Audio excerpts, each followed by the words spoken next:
Good morning everyone. This is Dr. Azmat, Assistant Professor, Department of ENT, CAMS-RC. Today we are going to deal a very important topic, that is otosclerosis. This was asked as essay question for your seniors. In the last exam, it has been asked as a essay question. So, and it is always a important topic for 2 marks and 4 marks questions also. It has very important things, and clinical point of view also otosclerosis is very important, and for us as a surgical point of view, surgery for the otosclerosis is really a challenging. So it is not only important for you for undergraduate level, this is also important for us in this level. Okay, let us see first what is otosclerosis, why it happens, and how it presents, and what is the treatment. Okay, by definition, it is a disease of otic capsule in which a new vascular spongy bone formation causes ankylosis or fixation of the foot plate of the stapes, and it leads to progressive conductive hearing loss. Okay, so to make it very simple, it is also called as otospongiosis. It is a primary disease of bony labyrinth, not membranous, bony labyrinth. Okay, and here in the bony labyrinth there is a irregular spongy bone will be replaced, and it causes fixation of the stapes, and it leads to conductive hearing loss. Okay, see, can you see in this diagram the foot plate of stapes became very irregular, dense, bony thing? Can you appreciate it? So due to this, it causes conductive hearing loss. Okay, this otosclerosis, it causes conductive hearing loss. Okay, sorry, with annular ligament, it attaches to inner ear, right? It connects to inner ear. Okay, next, and it is supported by the stapedius muscle, isn't it? Next, you have again in inner ear, one is bony labyrinth and one is membranous labyrinth. Okay, right. The otic labyrinth is also called as membranous labyrinth. Okay, the inner ear membranous labyrinth, it is also called as otic labyrinth. It mainly consists of utricle, saccule, cochlea, okay, semicircular ducts, okay, endolymphatic duct, okay, and its sac, and most important is it is filled with endolymph, right? Next, otic capsule. Otic capsule is nothing but it is a bony labyrinth. Otherwise it is called as, embryologically it is also called as otic capsule or bony labyrinth. Again it has 3 layers, I will tell you. And periotic labyrinth means the space between the otic labyrinth and otic capsule. The space between the membranous and bony labyrinth is called as periotic labyrinth. Okay, it is filled by perilymph, as you know very well, and it includes vestibule, scala tympani, scala vestibuli, perilymphatic space of semicircular canals, and periotic duct. Okay, so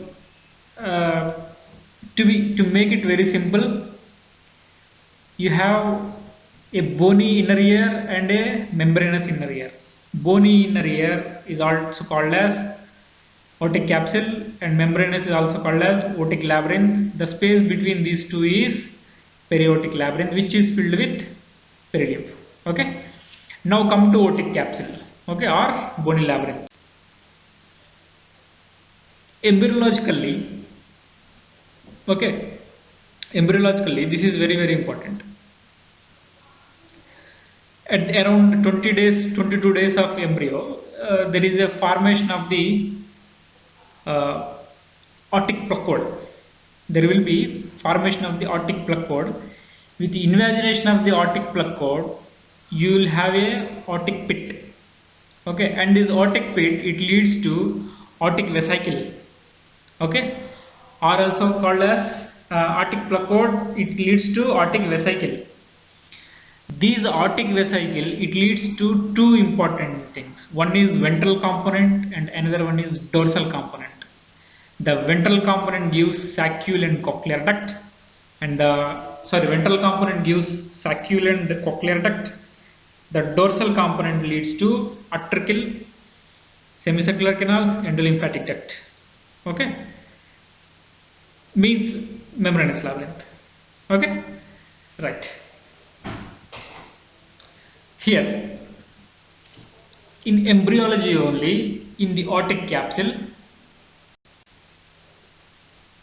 Next, here one important thing I want to tell you is, see, the pink color structures, whatever, the head of the malleus, handle of the malleus, incus, these are all, they form from first pharyngeal arch. Okay, and the bluish color, whatever, the long process of the incus. Okay, and stapes suprastructure means the crura and neck, these are all they formed from the second pharyngeal arch. But the footplate means the footplate of the stapes, which is connected to the inner ear, it is formed from the aortic capsule, which is a inner ear structure. Okay, now the inner ear layers are very important here. See, I explained the aortic capsule, which is formed from the auditory plug cord and auditory vesicle. And here, to make it very simple, you have bony labyrinth and a membranous labyrinth, green color, and the structure between these two is filled with perilymph, and membranous labyrinth have endolymph. Okay. Yeah, when it comes to proper aortic capsule, it has three very important layers. Okay, the first one is endosteal layer. Endosteal layer is the innermost layer, and second one is enchondral layer. Okay, enchondral layer or endochondral layer. The third one is periosteal layer. Okay, the first inner endosteal layer is, it lines the bony labyrinth. Okay, and enchondral layer, it develops from the cartilage and later it becomes bone. The name itself, enchondral or endochondral, it develops from the cartilage and later it will becomes bone. And in endochondral or enchondral layer of the aortic capsule, as I told you, it is developed from the cartilage. Still there are some remnants of the cartilages are still there, though it become bone also. Later on, the entire cartilage, though it becomes later on a bone also, there are some layers of the cartilage islands are there still left unossified. Okay, without ossification, there are few cartilage islands are there. Okay, these islands of the cartilage which are unossified, later it will give to foci of otosclerosis. So otosclerosis is from endochondral or enchondral layer of the aortic capsule, right? Am I clear? Yeah. So areas of the predilection, where the formation of this extra bone or extra growth will occur. Okay, I told you bony labyrinth is made up of it has an endochondral or enchondral layer. Okay, first it is a cartilage, later it will become bone, and some areas of the cartilage which are due to some factors, some non-specific or specific factors, they activate and they form a new spongy bone. Okay, the first area where the area of predilection is fistula antifenestrum, that is anterior to the oval window. Okay, fistula antifenestrum, you should remember this name as it is very important for the MCQ. Here the arrow mark shows, the big arrow mark shows fistula antifenestrum. Okay, the word you should remember, you have to have remember fistula antifenestrum name. It is the area of protection.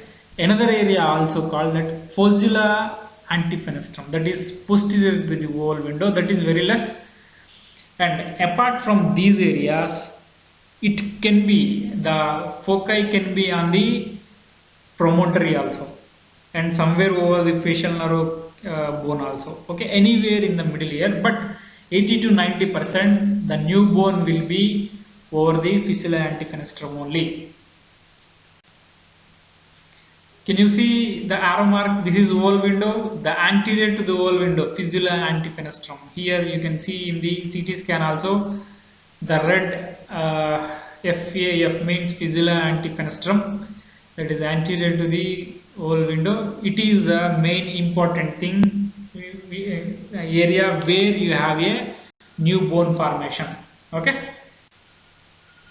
this is a histological diagram of the cross section of the area.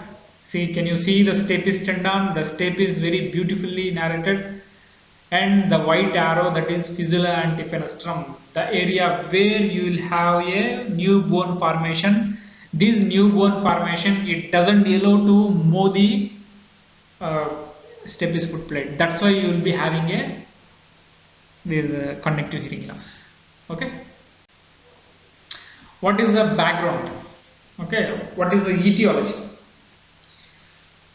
The etiology is again the hereditary. Okay, 50% otosclerosis have genetic background.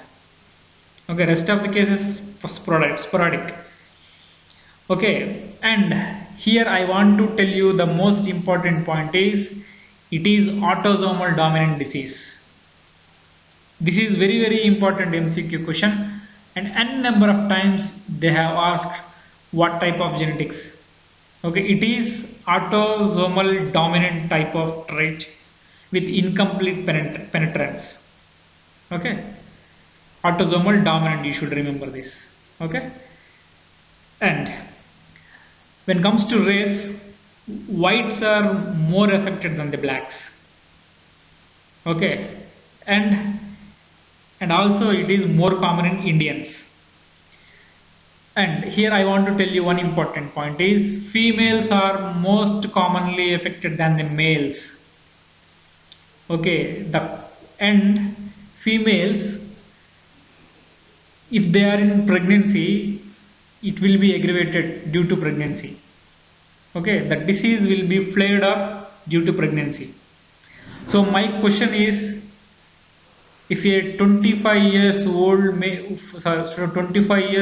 female pregnant lady comes to you clinic with the conductive hearing loss bilateral ear, so you should suspect otosclerosis. Okay, it is most commonly in younger age group, that is 20 to 30 years, and rare below 10 years. Okay, here I want to tell you one important thing. Measles virus is also a culprit for the otosclerosis.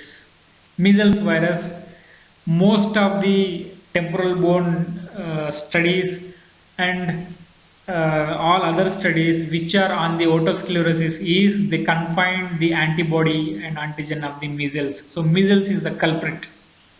And sex hormones, estrogen and progesterone also, that's why due to this hormonal imbalance it is more common in pregnancy, flared up in pregnancy.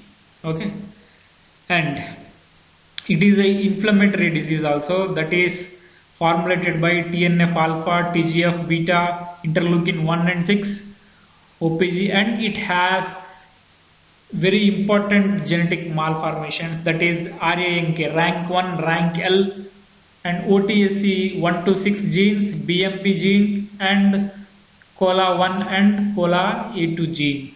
Okay, these are all MCQ questions and you should remember. Okay. Not only pregnancy, and it is increased or flared up in menopause, and sometimes due to surgery, after the surgery, any ear surgery also it may be flared up. Okay.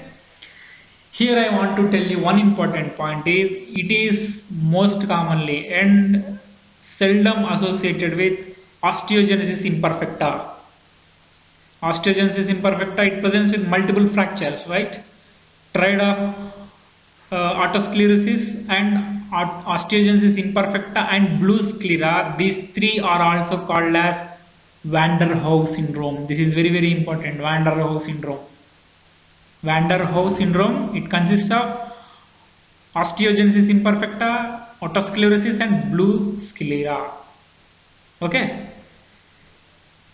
And the autoimmunity also postulated, that is due to autoimmunity due to the antibodies against the type 3 collagen. This is again a MCQ, type 3 collagen. Okay, right. And environmental factors were low sodium fluoride. So these are the etiological factors. Okay, here I told you now, the autoimmunity, type 3 collagen, inflammation and due to raised TNF alpha, TNF beta, interleukin 1, 6, rank and rank L mutations, measles virus, environmental factors like sodium fluoride, sex hormones, estrogen, progesterone, and genetic background, that is genes associated with these are COLA1, A2 and BMP. Types of autosclerosis. The first one is stapedial autosclerosis. Stapedial autosclerosis, it causes fixation of the stapes and it leads to conductive hearing loss. This is most common type of autosclerosis. You can see anywhere, and the lesion is just in front of the oval window, that is fistula antifenestrum, right? I told you, right? And it has different types of stapedial autosclerosis. I will explain you again. And the second one is cochlear autosclerosis. Here the autosclerosis, it involves the region of the round window and promontory. If you have a involvement of round window and promontory, it leads to what is called the autosclerosis. It liberates the toxic materials to the inner ear fluid and it causes sensorineural hearing loss. So the autosclerosis patient might be present to you with the sensorineural hearing loss. If he has a sensorineural hearing loss, you should suspect cochlear autosclerosis and he is not a candidate for the surgery. And third type is mixed autosclerosis, that is you will be having stapedial and cochlear disease both. And another one is malignant, it is rapidly progressive cochlear region with severe sensorineural hearing loss. Okay. Another type, that is histological autosclerosis. This type, they are remain asymptomatic. They neither have symptoms nor have signs, and you can see autosclerosis only during the temporal bone dissection, cadaveric dissection only. Okay. Yeah, when it comes to stapedial autosclerosis, okay, it has again 5 types. Type 1 is anterior focus. Okay, it means the foci is and the anterior crura, anterior part of the foot plate. The type B is posterior focus. Type C is circumferential. You can see the blue color is autosclerotic foci, that is circumferential. Type 4 is biscuit type. The entire plate is autosclerotic. And last type is obliterative. Obliterative means the entire bone, okay, along with oval window niche become obliterate, means the autosclerotic foci, it completely close the oval window. Okay, so it is called as obliterative type. These are 5 types. You should draw this diagram during your examination. Okay, So these are 5 types. And next, how your patient presents to you. Okay, how your patient presents to you. Here he will present to you with the hearing loss. Okay, it is the presenting symptom, and the patient is in 20s or early 30s, and it is gradually onset, insidious onset and slowly progressive, and most of the times 80% cases it is bilateral. Okay, it is not a unilateral disease, it is a bilateral disease. Okay, the second presenting feature is, see here the woman is enjoying with the noisy voice, means the otosclerotic patient hears better in the noisy surrounding. Okay, but for this noisy surrounding, the normal patient may get irritated, but a otosclerosis patient will hear better. This phenomena is called as paracusis wilsii. This is very very important, and it will be asked as 2 marks question and in Viva also. Paracusis wilsii is nothing but you can hear, or a otosclerotic patient will hear very well in noisy surroundings. That is due to otosclerosis. Okay, because the patient may be raise his voice, that's why he may hear very well. Okay, right. And third presenting feature, it might be tinnitus. There will be a ringing sensation in the ears, and it is commonly seen in cochlear otosclerosis. Sometimes patient may be having a giddiness, but is very uncommon, and patient has a monotonous, well modulated soft speech. This is also very important. Soft, monotonous, well modulated speech. Okay. Overall, when comes to the pathology, the otosclerotic foci, grossly it looks like a chalky white, grayish or yellow. Okay, and in the initial stages it is red also. Okay, I'll explain you in detail. When comes to examination, signs. Okay, here a patient presents to you with a conductive hearing loss, right? So conductive hearing loss means RENI is negative. Okay, with the 256, 512, whatever the tuning for, the RENI is negative, means patient can hear very well with the on the bone. If you put the tuning fork on the mastoid bone, okay, that is RENI negative, right? And Weber test, for example, you have a right side ear conductive hearing loss, the Weber will be lateralized to the right side, means the patient will hear on the right side, the tuning fork sound. If you have a sensorineural hearing loss on the left side, again patient will hear on the right side, means opposite side to the hearing loss in a case of sensorineural hearing loss. Okay, so to make it very simple, RENI is negative and Weber is lateralized to the conductive hearing loss side. Okay, whichever the side patient has conductive hearing loss. Okay, here the most important thing is the tympanic membrane is quite normal and mobile. Sometimes there will be a reddish hue. Can you see the reddish hue arrow mark on the tympanic membrane? This actually reddish hue is on the promontory, that is due to active foci and increased vascularity of the disease. That is called as Schwartz sign. That is called as Schwartz sign. And the tympanic membrane is it may be a normal also. Okay, only in active stage you will be having a red color, but it may be normal.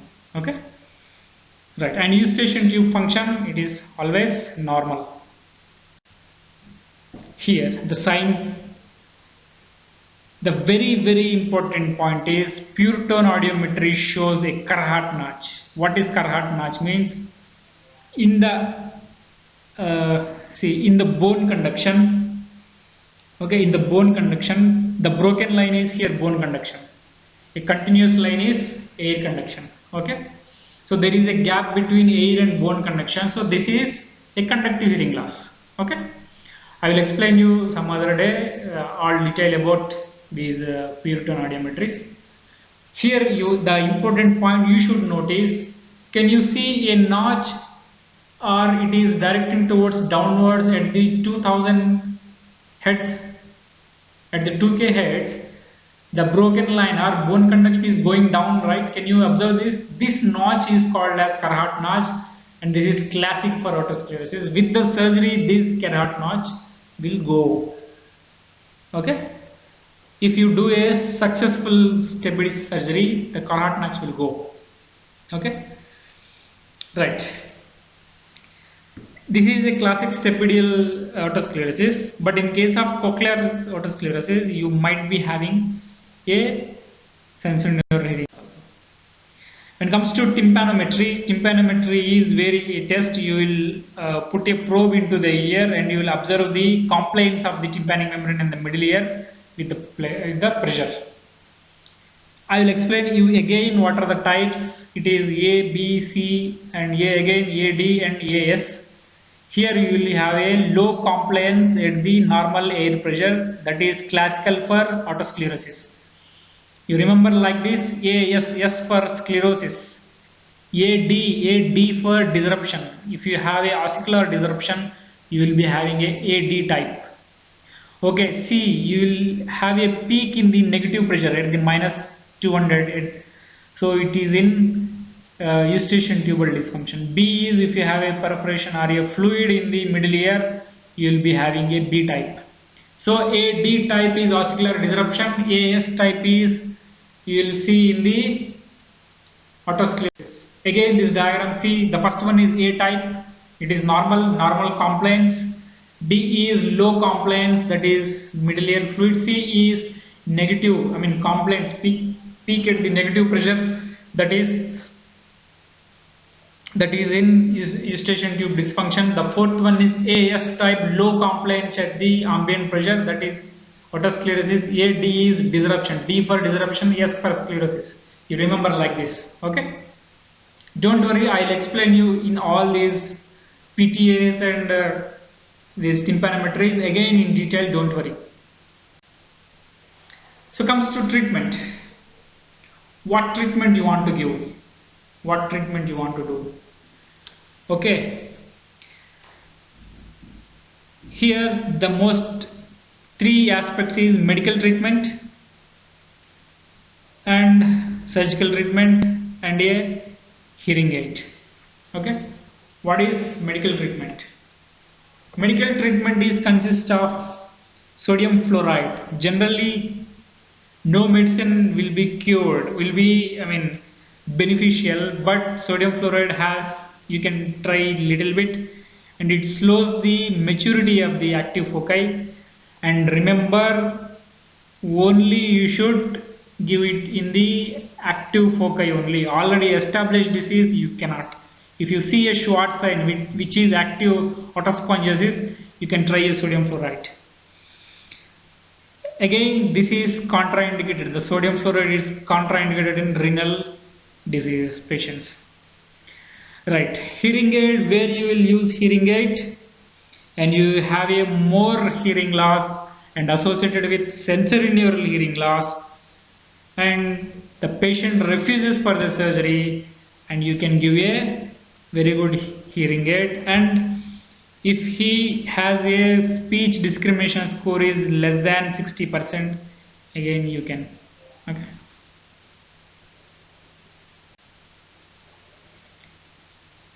Right. When you will do a surgery, doing surgery is not important. The selection of the patient is very, very important. If you do a surgery, if the patient doesn't have benefit, what's the use of surgery, right? So that's why the selection is very important. The AB gap means the air conduction gap and bone conduction gap is minimum 15 decibels. You by heart all these like this, and the air conduction should be at least 30 decibels or more. The hearing loss should be more than 30 decibels, and Rennish should be negative, and speech discrimination should be above 60. Means speech discrimination means if I say a few words, The patient should also have to understand the words, and again he have to repeat it.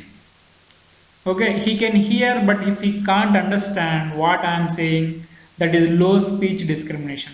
Okay, those are also very poor candidates for the surgery. Where you should not do a surgery, this is also very important. Contraindication. If you select these patients, your life will be at risk. The first most important point is only one hearing ear. He has only one hearing ear. If you do surgery and unfortunately if he has a sensory neural hearing loss, again you will be troubled. So that's why don't do surgery if he has a only hearing ear. And the second one is, if the patient is associated with Meniere's disease, don't do. What is Meniere's disease means? The next chapter I will explain you later. The Meniere's disease is nothing but it is associated with vertigo, tinnitus and hearing loss, where due to excessive endolymphatic fluid or endolymph. Okay? In those cases, don't do the surgery. Why? Because these patients, they present with sensory neural hearing loss, and your surgery will be no benefit at all. And young children don't do. Why? Because they have a poor eustachian tube function. This eustachian tube poor function leads to recurrent attacks of the acute otitis media, which also causes again a growth of the otosclerosis. So don't do. And fourth one is professional athletes, high construction workers, divers and frequent travelers. What happens? This stapes surgery, it might cause vertigo postoperatively or giddiness. This causes interference of the profession. For example, he is a driver. While driving, if he has a vertigo, then it will be problematic. Or if he is a professional diver, he jumps into the sea due to variation, if he develop a vertigo.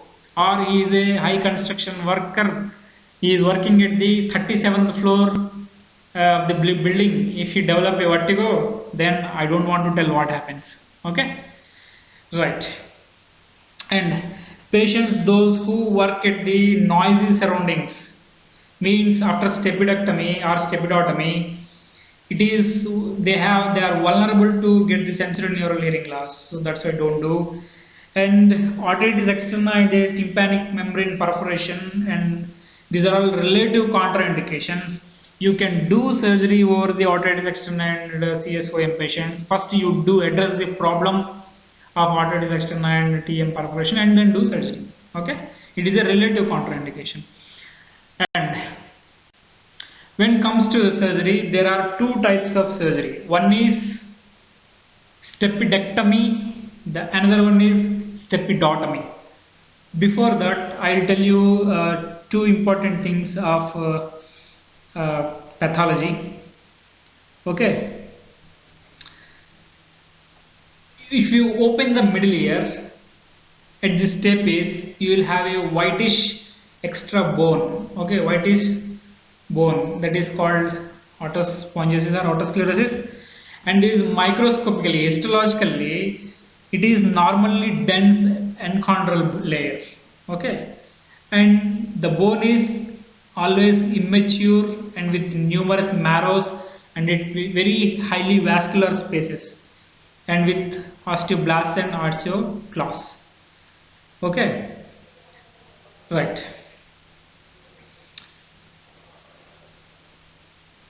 When it comes to the steps in the surgery, the first one is, see, can you see first in A, the picture A, he has given a incision, means meatal incision, and in B he is elevating the flap and going into the middle ear, and in the third diagram he has entered into the middle ear.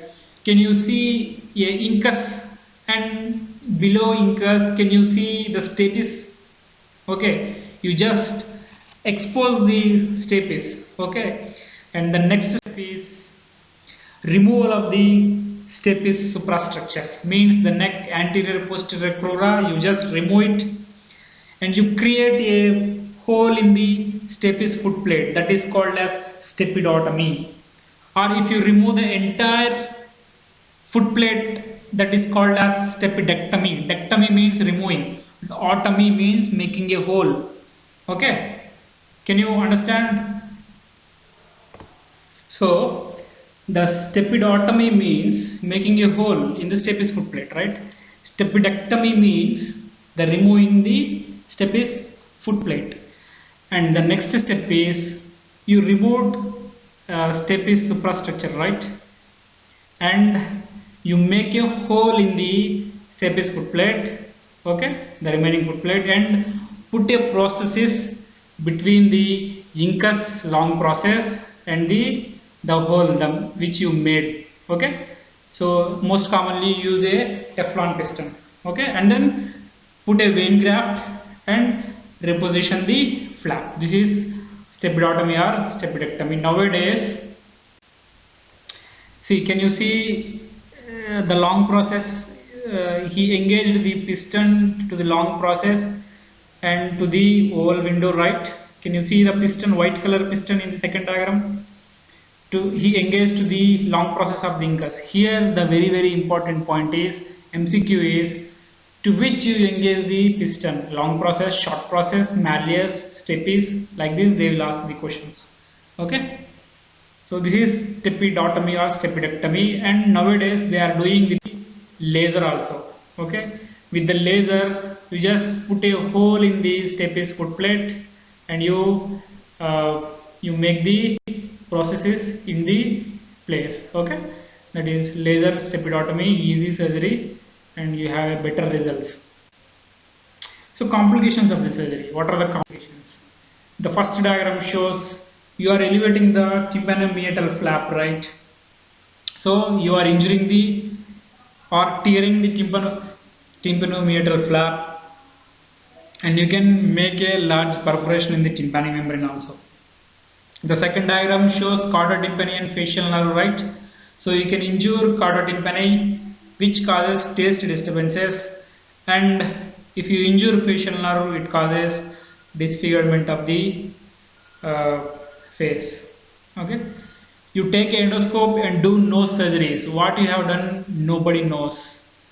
But if you don't do the ear surgery properly, the patient will leads to disfigurement. If it is a young female, okay, it will be a costing of life, okay.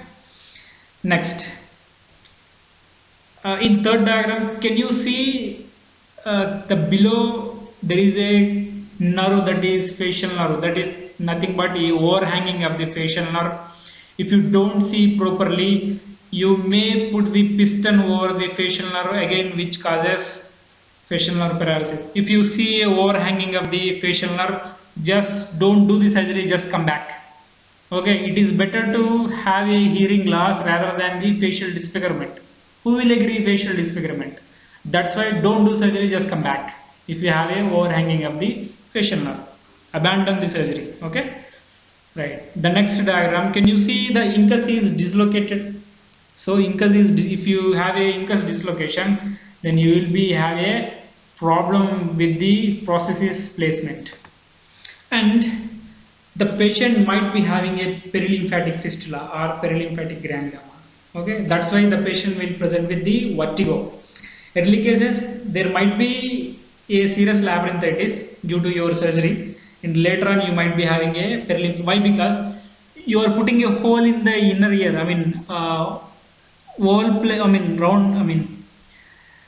you are putting a hole into the stapes foot plate, right? Means you are entering into the inner ear, so there might be having a perilymph leak also, okay.